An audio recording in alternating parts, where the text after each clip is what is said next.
अस्सलाम वालेकुम स्टूडेंट्स। आज हम 6th क्लास के सब्जेक्ट साइंस के चैप्टर 1 का लेक्चर 2 स्टार्ट करने वाले हैं।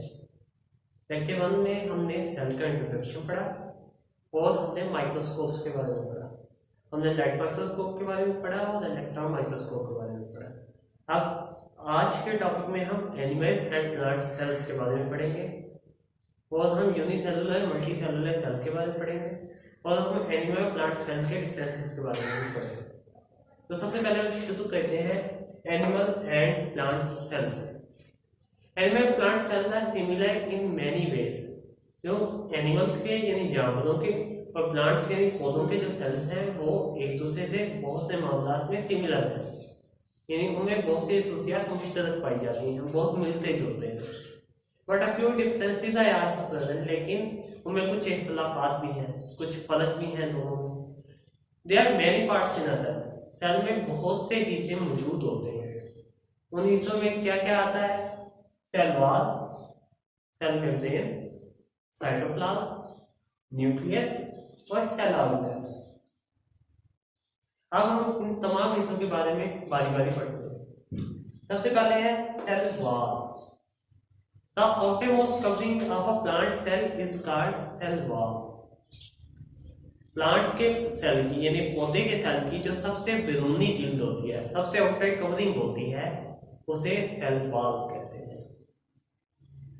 It is made up a hard material called cellulose. ये एक बहुत सख्त मटेरियल से बना होता है, उस मटेरियल को सेलुलोज कहते हैं।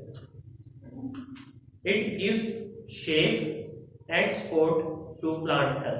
ये प्लांट सेल को सपोर्ट भी देता है, उसे सहारा देता है और उसे एक शेप देता है, इसे एक महसूस शक्ल देता है। उसके अलावा ये एनिमल सेल में प्रेजेंट नहीं होता, it is not present in animal sales. यही वजह होती है कि जो प्लांट सेल होते हैं वो बहुत ज्यादा मजबूत होते हैं, प्लांट्स की बॉडी बहुत स्ट्रांग होती है। अगर हमें किसी प्लांट को, किसी पौधे को गिराना हो तो हमें उसे बहुत दफा कुल्हाड़ी मारनी पड़ती है, तब जाके वो मिलता है। जबकि एनिमल होते हैं उन्हें हल्की सी छुरी भी लग जाए तो उनकी ब्लीडिंग स्टार्ट हो जाती है। तो जो एनिमल्स की बॉडी है वो नरम है, जो प्लांट्स है उनकी बॉडी सख्त है। उसकी वजह यह है कि जो प्लांट्स है उनके अंदर सेल वॉल है, जो एनिमल्स है उनमें सेल वॉल नहीं पाई जाती। उसके बाद नेक्स्ट स्ट्रक्चर है cell membrane. The outermost covering of an animal cell is called cell membrane. किसी जानवर के सेल की सबसे जो बैरूनी कवरिंग होती है, सबसे बाहर वाली जो जिल्द होती है, उसे सेल मेम्ब्रेन कहते हैं। It is present inside cell wall in plant cell. Plant के सेल में ये सेल वॉल के अंदर मौजूद होती है, यानी बाहर सेल वॉल होती है, उसके अंदर सेल मेम्ब्रेन होती है प्लांट सेल्स के अंदर। Cell membrane controls the flow of material in and out of the cell.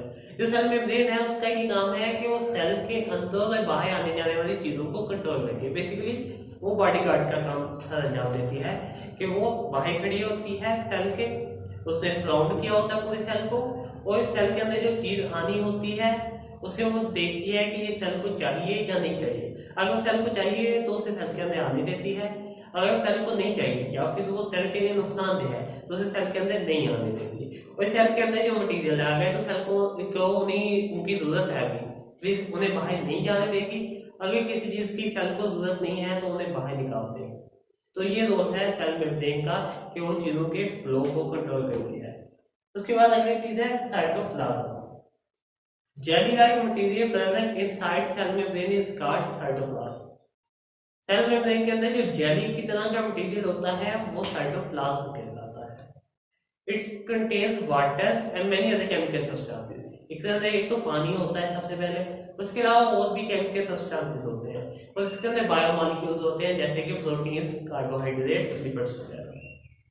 And it contains many cell organelles. इसके अंदर सेल ऑर्गेनेल्स भी होते हैं, बहुत ज्यादा जिनके बारे में आप आगे पढ़ेंगे सेल ऑर्गेनेल्स के बारे में। ये टाइनी स्ट्रक्चर्स होते हैं सेल के अंदर, छोटे छोटे स्ट्रक्चर होते हैं, ये सेल ऑर्गेनेल्स कहलाते हैं। ये भी साइटोप्लाज्म के अंदर मौजूद होते हैं। Most of the cell function take place in cytoplasm. तो सेल के जो ज्यादातर काम है, जितने रिएक्शन है उसके, जितने उसके फंक्शन पे काम करने हैं टिश्यू के लिए, वो तमाम के तमाम उसके साइटोप्लाज्म के अंदर परफॉर्म किए जाते हैं। उसके बाद अगला पार्ट है nucleus. Nucleus is the most important part of a cell. Nucleus जो होता है वो सेल का सबसे अहम हिस्सा होता है। Because it control all the function of the cell, क्योंकि ये सेल के तमाम काम को कंट्रोल करता है, तो it basically act as a control centre of the cell. तो ये सेल के कंट्रोल सेंटर के तौर पे एक्ट करता है। बेसिकली ये सेल के दिमाग के तौर पे एक्ट करता है कि जैसे दिमाग जिसम के तमाम कामों को कंट्रोल करता है, इस तरह जो न्यूक्लियस है वो सेल के तमाम कामों को कंट्रोल करता है। A thin membrane called nuclear envelope or nuclear membrane is present around nucleus। एक बारीक मेम्ब्रेन होती है जो कि न्यूक्लियस के अराउंड मौजूद होती है, उसे न्यूक्लियर मेम्ब्रेन कहते हैं। जो सेल के अराउंड मेम्ब्रेन मौजूद होती है उसे सेल मेम्ब्रेन कहते हैं। जो न्यूक्लियस के अराउंड मेम्ब्रेन मौजूद है उसे न्यूक्लियर मेम्ब्रेन कहते हैं। Many cell-like small structures are present in the nucleus which are called chromosomes। Nucleus के अंदर धागे की शक्ल के छोटे छोटे स्ट्रक्चर मौजूद होते हैं, जिन्हें क्रोमोसोम्स कहते हैं। Chromosomes pass the characteristic of the cell to the next cell.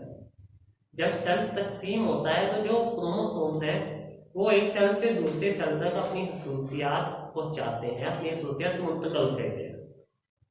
The number of chromosome in the cell is fixed. एक सेल के अंदर जो क्रोमोसोम्स की तादाद है वो फिक्स होती है, उसमें कोई तब्दीली नहीं आती। Every human cell contain 46 chromosome. इंसानों के हर सेल के अंदर 46 क्रोमोसोम, ना उससे कोई एक क्रोमोसोम ज्यादा हो सकता है ना उससे क्रोमोसोम कम हो सकता है। क्रोमोसोम्स की जो तादाद है वो फिक्स है। उसके बाद हम बात करते हैं सेल ऑर्गेनेल्स की। इनका प्रोनाउंसिएशन कुछ लोग ऑर्गेनेलिस भी बोलते हैं, लेकिन करेक्ट प्रोनाउंसिएशन ऑर्गेनेल है, तो आप ऑर्गेनेल ही बोलेंगे। Cell organelles are the tiny structures of the cell which perform all the functions of the cell। तो जो सेल ऑर्गेनेल्स हैं ये टाइनी स्ट्रक्चर होते हैं, छोटे छोटे स्ट्रक्चर होते हैं, सेल के अंदर ही मौजूद होते हैं और ये सेल के तमाम काम सरंजाम देता है। ऑर्गेनेल अपना अलग काम सरंजाम देता है। अब आगे हम ऑर्गेनेल्स की एग्जांपल पढ़ेंगे। डिफरेंट सबसे पहले एग्जांपल है endoplasmic reticulum. It is a network of channel. ये चैनल्स का मजमूआ होता है जो आपस में कनेक्टेड होते हैं, ऐसे कि ये एक नेटवर्क बना देते हैं। The movement of material in the sale tax place through the endoplasmic reticulum. जो सेल के अंदर जो मटेरियल की मूवमेंट होती है, फॉर एग्जांपल सेल में किसी जगह पे कोई चीज बनी है, उसे सेल के किसी दूसरे हिस्से तक पहुंचाना है, तो वो काम एंडोप्लाज्मिक रेटिकुलम करेगा। सेल के अंदर एक चीज की दूसरी जगह पे जो ट्रांसपोर्ट होती है वो एंडोप्लाज्मिक रेटिकुलम करता है। उसके बाद है mitochondria. Mitochondria is the powerhouse of cell. Mitochondria cell का पावर हाउस होता है। It produces energy for the functioning of cell. तो ये एनर्जी प्रोड्यूस करता है जो कि सेल के काम में यूज होती है। तो बेसिकली ये सेल को एनर्जी प्रोवाइड करता है, तवानाई मुहैया करता है सेल को। उसके बाद अगला ऑर्गेनेल है क्लोरोप्लास्ट। क्लोरोप्लास्ट है पार्ट्स ऑफ प्लांट सेल। ये पौधों के सेल्स में मौजूद होते हैं। They contain chlorophyll. इनके अंदर क्लोरोफिल मौजूद होता है। That derive the energy coming from sunlight. तो जब सूरज की रोशनी इस पे आगे पड़ती है तो उसमें जो एनर्जी होती है ये उसे जज्ब कर देता है। Plant use that energy to make food. जो पौधे हैं वो एनर्जी को इस्तेमाल करते हैं फूड बनाने के लिए, खुराक बनाने के लिए। और ये क्लोरोप्लास्ट सिर्फ प्लांट्स में होता है, एनिमल्स में ये नहीं पाया जाता। उसके बाद अगला है vacuoles. Vacuoles store waste material, food particles, water and air. तो बेसिकली वैक्यूल जो है वो चार चीजों को स्टोर करता है। एक तो वेस्ट मटेरियल जो हमने सेल से बाहर निकाल देना होता है, जो किसी काम का नहीं होता, उसे वैक्यूल में स्टोर किया जाता है। उसके अलावा पानी को स्टोर किया जाता है वैक्यूल में, और खुराक के ज़रात को, फूड पार्टिकल्स को, और हवा को, एयर को उसके अंदर स्टोर किया जाता है। तो बेसिकली वो हमारा स्टोर हाउस है, वो गोदाम है एक तरह से, जहाँ पे चीजों को स्टोर किया जाता है सेल के अंदर। In plant cell a single large vacuole is present. जो पौधों के सेल होते हैं ना उसमें एक बहुत बड़ा वाहद वैक्यूल मौजूद होता है, जबकि जो एनिमल्स के सेल होते हैं उसमें बहुत से स्मॉल वैक्यूल्स होते हैं। जो प्लांट का सेल होता है उसके अंदर एक ही वैक्यूल होता है जो कि बहुत बड़ा होता है। जो जानवरों के सेल होते हैं उसमें बहुत से छोटे छोटे वैक्यूल मौजूद होते हैं। उसके बाद अगला ऑर्गेनेल है centrioles. Centrioles are part of animal cell. जो सेंट्रियोल्स होते हैं ये सिर्फ जानवरों के सेल्स में पाए जाते हैं। They are present near the nucleus of the cell. तो ये सेल के न्यूक्लियस के करीब पाए जाते हैं। They play role in cell division. ये सेल्स की डिवीजन में किरदार अदा करते हैं। जब सेल जो है एक सेल से 2 सेल बनते हैं, 2 से 4 बनते हैं, तो उनकी जो तकसीम होती है उसके अंदर सेंट्रियोल्स का किरदार बहुत अहम होता है। हमने सेल ऑर्गेनेल्स के बारे में पढ़ी, अब हम पढ़ेंगे difference between animal and plant cells के जानवरों और पौधों के सेल के दरमियान क्या क्या डिफरेंसेस हैं। All animals and plant cell have cell membrane, mitochondria, nucleus, cytoplasm, endoplasmic reticulum. These are common all cell, ये तमाम सेल में पाया जाता है। तो ये तो होगी सिमिलैरिटीज, लेकिन उनमें कुछ डिफरेंसेस भी होते हैं। तब हम डिफरेंसेस की बात करेंगे। सबसे पहली बात, plant cell have cell wall. Plant cell में सेल वॉल प्रेजेंट होती है, सेल वॉल मौजूद होती है उनमें। And cell wall is absent in animal cells, और एनिमल सेल्स में ये मौजूद नहीं होती। यही वजह है कि जो प्लांट की बॉडी है वो बहुत सख्त होती है, उसे हमें गिराने के लिए बहुत ज़्यादा फोर्स लगानी पड़ती है, जबकि जो एनिमल की बॉडी है वो बहुत वीक होती है as compare to plant body.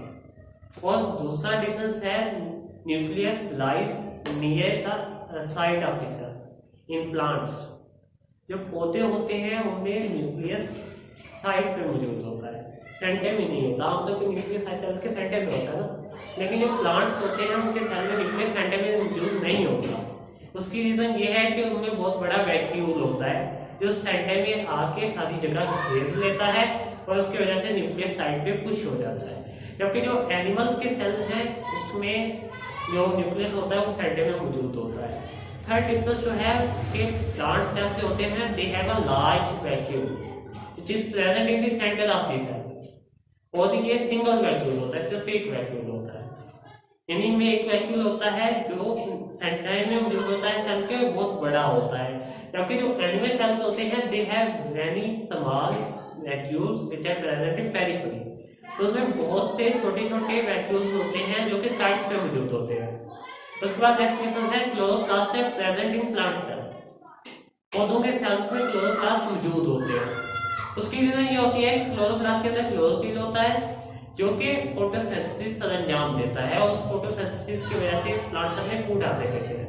जबकि क्लोरोप्लास्ट है एब्सेंट इन एनिमल सेल, उसकी वजह यह है कि एनिमल्स ने अपनी खुराक दूसरे जानदारों से यानी दूसरे एनिमल्स या प्लांट से लेनी होती है, तो उस वजह से उन्हें अपनी खुराक को तैयार नहीं करनी होती, ना उनमें फोटोसिंथेसिस होती है, तो उस वजह से उनमें क्लोरोप्लास्ट मौजूद नहीं होता। और पांचवा डिफरेंस है centrioles are absent in plant cells and they are present in animal cells. Centrioles जो होते हैं वो प्लांट सेल्स में, पौधों के सेल्स में मौजूद नहीं होते, लेकिन जानवरों के सेल्स में पाए जाते हैं। उसकी वजह ये है कि जो सेंट्रियोल्स हैं वो ट्यूब्यूलर प्रोटीन से मिलकर बनते हैं, और ये प्रोटीन प्लांट्स में मौजूद ही नहीं होती, उस वजह से सेंट्रियोल्स प्लांट्स में नहीं बनते।